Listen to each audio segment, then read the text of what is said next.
la ville musulmane est l'espace même du vivre ensemble. La ville musulmane est bâtie, conçue, projetée pour favoriser le vivre ensemble. La Casbah, la prestigieuse Casbah, patrimoine de l'Algérie, la Casbah d'Alger, mais aussi la plupart des villes ont leur Casbah. De Tlemcen à Béjaïa, de Constantine donc à Médéa, Miliana, Mostaganem, Skikda, Annaba, la plupart des villes du nord au sud, de l'est à l'ouest, ont leur quartier traditionnel. Et justement, le vivre ensemble est favorisé. De telle manière, est-ce que la culture de la paix, le vivre ensemble, le respect du droit à la différence, la diversité, soit ainsi réalisé? La mosquée, le souk, l'école sont les symboles qui constituent le vivre ensemble. Les ruelles sont plutôt étroites pour favoriser la rencontre et rendre difficile toute forme de répression. Les terrasses où l'on peut passer d'une maison à l'autre, ouverts sur le ciel dans la luminosité, le carré, avec ce qu'on pourrait appeler des façades muettes ou aveugles pour respecter le droit à la différence, c'est-à-dire que la richesse et la beauté est à l'intérieur, elle n'est pas ostentatoire, elle ne vient pas agresser le regard, elle est à l'intérieur de la maison.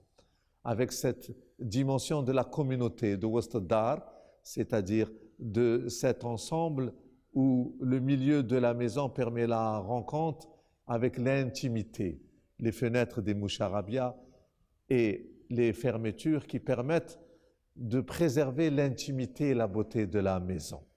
La ville musulmane permet la rencontre, la protection de l'intimité et de la vie privée, permet de communier en tant que groupe, de communier, d'échanger, la place publique où il y a les activités commerciales et économiques, la mosquée où il y a la rencontre pour justement se dépouiller, faire une rupture avec la vie de tous les jours.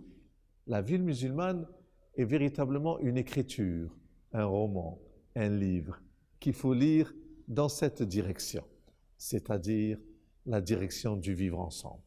Aujourd'hui, la modernité transforme les espaces et les architectures.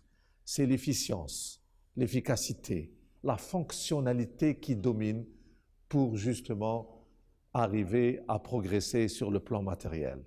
Mais la ville moderne pose problème sur cette question du partage, de l'harmonie, à la fois avec l'environnement naturel, écologique, mais aussi lié aux valeurs morales, aux valeurs culturelles, aux valeurs traditionnelles.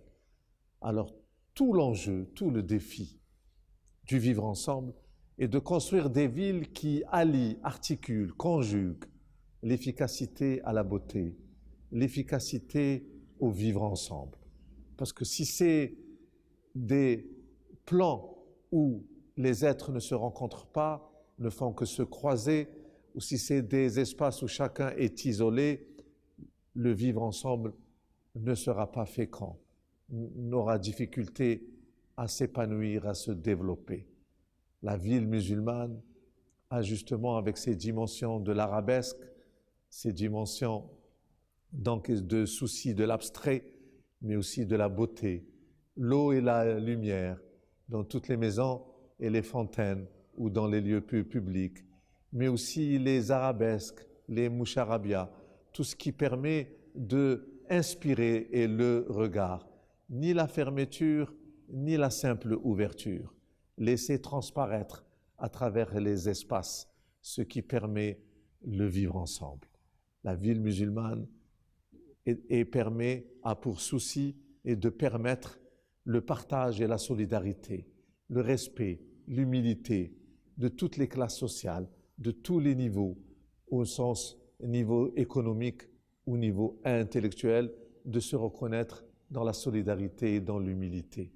La ville musulmane, elle tient compte des matériaux naturels, de l'environnement, de l'écologie, c'est-à-dire de la nature dans laquelle elle se développe. Elle a ce souci de la rencontre, ce souci de la discrétion et aussi de la beauté qui suggère, de cette imagination, l'abstrait, l'arabesque, le style arabo-musulman, c'est justement de faire signe à l'infini, de rechercher la beauté à travers la végétation, les fleurs, mais aussi à travers les signes de l'écriture, à travers la beauté des lieux. C'est cela qui devrait favoriser le vivre ensemble. Alors, efficacité, fonctionnalité, modernité devraient se marier, se conjuguer, s'articuler avec l'authenticité. Le patrimoine arabo-musulman, arabo-berbéro-musulman de la civilisation qui est né depuis la révélation a pour souci de favoriser le vivre ensemble, d'atténuer les tensions, d'éviter toute forme de répression, mais en même temps de favoriser la discipline, de favoriser les rencontres dans le sens de la situation d'une communauté qui se reconnaît, qui est unie par des droits et des devoirs communs, par des signes communs, par des coutumes et des traditions communes, mais en même temps le respect de la différence, de la diversité et de la pluralité.